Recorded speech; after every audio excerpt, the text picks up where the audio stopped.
ప్రాంతాలకు ఈరోజు రావడం జరిగింది ఆయన. సో మీకు ఎలా అనిపిస్తుంది? చాలా ఆనందంగా ఉంది సార్.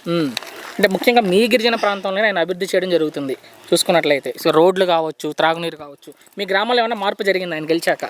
జరిగింది సార్. ఇప్పుడు చూస్తున్నాం కదా సార్. అంటే గతంలో ఎలా ఉండేది పవన్ గారు గతంలో చాలా ఇబ్బందులు పడుతుంటాం సార్. అన్ని మోసుకొని రావడం. అవును, చాలా అంటే చాలా ఇబ్బంది. బళ్ళు రాదు సార్. బాగాలేపోయినా ఇంకా మోసుకొని ఈ అంబులెన్స్ కూడా రాదు సార్. అక్కడికి వస్తేనే బళ్ళు ఎక్కుతాను. సో అలాంటి సిచ్యువేషన్ నుంచి ఇప్పుడు పరిస్థితి మారింది. సో అడిగారా మీ గ్రామంలో ఉన్న సమస్యల గురించి? చెప్పారా ఆయనకి? చెప్పాం సార్. సో ఏమేమి సమస్యలు ఉన్నాయని చెప్పారు మీరు? త్రాగునీటి, రోడ్డు సమస్య, స్కూల్ బిల్డింగ్ కోసం, అంగన్వాడీ. ఏంటమ్మా ఈ గ్రామం పేరేంటి? మీ గ్రామం కొత్తపల్లం సార్. కొత్తపల్లము. సో ఎలా స్పందించారని ఏం చెప్పారు ఆయన మీకు చెప్పినందుకు? చేస్తామని చెప్పారు సార్. ఓకే. సో మీకు నమ్మకం ఉంది ఆయన పూర్తి చేస్తారని? నమ్మకం ఉంది సార్.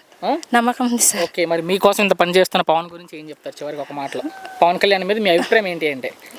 చాలా మంచిగా చేస్తున్నారు, మాకు కూడా చేస్తారని మాకు నమ్మకంగా ఉంది. పవన్ కళ్యాణ్ వచ్చారు, అడవి బాట పట్టారు. ఏంటి ముందుగా పవన్ కళ్యాణ్ రావడం గురించి ఏం చెప్తారు ఈ గిరిజనుల కోసం? ఎందుకంటే ఇది ఫస్ట్ అవకాశమే మరి రావడానికి చాలా మంచిది. ఎందుకంటే మాకు హాస్టల్ అంటే స్కూల్లో కూడా లేదు. 3 కిలోమీటర్లు ఇక్కడ ఓనర్ వచ్చి మా పిల్లలు చదువుతున్నారు. మాది కాంగడ్డ విలేజ్, మరి పాడేరు మండలం, అల్లూరు జిల్లా. ఓకే. అంటే ఈ ప్రభుత్వం అంటే ఏదైతే ఉందో డిప్యూటీ సీఎం అయ్యాక పవన్ కళ్యాణ్ డిప్యూటీ సీఎం అభివృద్ధి జరుగుతుంది, త్రాగునీరు కానీ. సో మీ గ్రామంలో జరుగుతుందా? మా గ్రామంలో అందుకే లెటర్ ఇవ్వడానికి వచ్చాము. సార్ అయితే తీసుకున్నాడు. ఓకే. సీఎం గారితో మాట్లాడడం అయింది. కన్ఫర్మ్ మీకు మాత్రం రోడ్డు ఇచ్చే బాధ్యత అది అనేసి. ఈ రోడ్డు వేసింది డిప్యూటీ సీఎం అయిన తర్వాతే కదా? డిప్యూటీ సీఎం అయిన తర్వాత, సీఎం అయిన తర్వాత వేసాడు. రేపు కూడా మాకు కూడా ఇలాగ ఆకాశం మరి మా ఊరికి రావాలనేసి ఎంతో మనస్పూర్వకంగా నేను కోరుకుంటున్నాను. పవన్ కళ్యాణ్ డిప్యూటీ సీఎం అయ్యాక ఎలాంటి మంచి జరిగింది అనుకుంటున్నారు మీరు? మంచిగా జరుగుతుంది. అంటే ముఖ్యంగా మీ గిరిజన ప్రాంతంలో? మా గిరిజన ప్రాంతంలో ఇదే అంటే ఫస్ట్ స్టార్టింగ్లో వచ్చింది. ఏ సీఎం కూడా రాలేదు. ఓకే. ఫస్ట్ స్టార్టింగ్లో వచ్చింది మన పవన్ కళ్యాణ్ కాబట్టి వచ్చాడు చక్కగా. మరి మేము ఈ లెటర్ కూడా ఇవ్వడం జరిగింది. మాకు కూడా అలాగే రోడ్డు ఇస్తారనేసి మనస్పూర్వకంగా. ఓకే. సో మరి ఇన్ని చేస్తున్న పవన్ గురించి ఏం చెప్తారు చివరిగా? పవన్ కళ్యాణ్ గురించి ఒక మాటలో మీ అభిప్రాయం ఏంటంటే? పవన్ కళ్యాణ్ మరి మాకు రోడ్డు ఇస్తే ఇంకా సంతోషిస్తామని, ఖచ్చితంగా ఇవ్వాలనేసి మేము కూడా మనస్పూర్వకంగా ఇవ్వడం జరిగింది లెటర్. సంతోషంగా అనమాట. మాట్లాడుతున్నట్లయితే ఆయన డిప్యూటీ సీఎం అయ్యాక ముఖ్యంగా ఈ గిరిజన ప్రాంతాల్లో అభివృద్ధి పనులు చేస్తున్నారు. ఎలాంటి మార్పులు చూసారంటే ఆయన డిప్యూటీ సీఎం అయ్యాక మీరు? మునుపెన్నడూ లేని విధంగా ఆయన ఎన్నో విధంగా సిమెంట్ రోడ్లు అవ్వచ్చు, ఎన్నో విధాల కార్యక్రమాలు చేశారండి. ఇప్పటికొచ్చి ఏ నాయకుడు కూడా ఈ యొక్క గిరిజన పుత్రులకు చేయలేని అన్నీ చేస్తున్నారండి. ఆయన ఇంకా ఎన్నో చేస్తారని ఆశిస్తున్నాం అండి. పంచాయతీరాజ్ శాఖ ద్వారా రోడ్ల కనెక్టివిటీ ఏదైతే ఉందో రోడ్లు వేయడం జరుగుతుంది, రోడ్ల నిర్మాణం కావచ్చు, ఇలాంటి మార్పులు గమనించారంటే?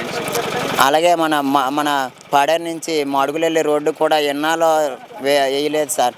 అది కూడా ఇప్పుడు మాకు రోడ్డు శాంక్షన్ అయ్యి రోడ్డు క్లియరెన్స్ వచ్చిందండి. అది కూడా క్లియరెన్స్ అయిపోయి ఇప్పుడు రోడ్డు బాగుందండి. పవన్ కళ్యాణ్ గారి దయ వల్ల ఇవన్నీ క్లియర్గా అవుతున్నాయండి. ఇంకా ఆయన ఎన్నో కార్యక్రమాలు చేస్తారని మేము కోరుకుంటున్నాం. చాలా సమస్యలు ఏజెన్సీ ప్రాంతంలో, కానీ ఈ ప్రభుత్వం వచ్చాక వాటి మీద ఎక్కువ ఫోకస్ పెరిగింది అంటున్నారు. అవునండి. ఒక వాటర్ అవ్వచ్చు, ఇక్కడ తిండి అవ్వచ్చు, రకరకాల ఇష్యూస్తో బాధపడుతున్నారండి. కానీ వాళ్ళ బాధలన్నీ ఈ టైంలోని పవన్ కళ్యాణ్ గారు దృష్టి తీసుకెళ్ళి వాళ్ళు నెరవేర్చుకుంటారని మరీ కోరుకుంటున్నాం. చెప్పండి. హలో, మాది అల్లూరు సీతారామ జిల్లా, పాడే గ్రామం. నేను టైలర్ని. మా అబ్బాయి కాళ్ళు చేతులు రెండు కూడా వికలాంగుడు. ఆల్రెడీ చంద్రబాబు నాయుడు గారు వస్తే పిటిషన్ ఇచ్చాం. డొమ్మూరు కూడా పవన్ కళ్యాణ్ గారు డిప్యూటీ సీఎం గారు వస్తే వినతిపత్రం ఇచ్చాం. 31 సంవత్సరం వచ్చిన వికలాంగుడు అయ్యింది. మా ఆవిడకి యాక్సిడెంట్ అయ్యి 5 సంవత్సరాలు అయింది. టైలర్ని. నా కొడుకు వికలాంగుడు ఉంది. 77 ఉంది. సదరన్ సర్టిఫికేట్ 77 ఉంది. మా అబ్బాయికి ఏ ఉద్యోగం లేక ఇంట్లో ఉండి మా కుటుంబం చాలా దీనస్థితిలో ఉన్నాము. దానివల్ల ప్రభుత్వం మా ఆయన దయించి డిప్యూటీ సీఎం గారు మీరే దేవుడు అయ్యండి, ఎంతో ఈ అడవి తల్లి బాటకు వచ్చి ఎంతో అభివృద్ధి చేసి రోడ్లు వేసి జనాలకి అందుబాటులో ఉండి ఎంతో మేలు చేస్తున్నారు. ఇప్పుడు దాకా ఏ ప్రభుత్వం కూడా చేయలేని పనులను డిప్యూటీ సీఎం గారు చేస్తున్నారు. డిపిఎం ధన్యవాదాలు. మాలాంటి వికలాంగులకి మీరు ముందుండి ఏదైనా ఉద్యోగం ఇప్పించి మా కుటుంబాన్ని ఆదుకుంటారని కోరుకుంటున్నాము. ఖచ్చితంగా మేము కూడా తీసుకెళ్తాము.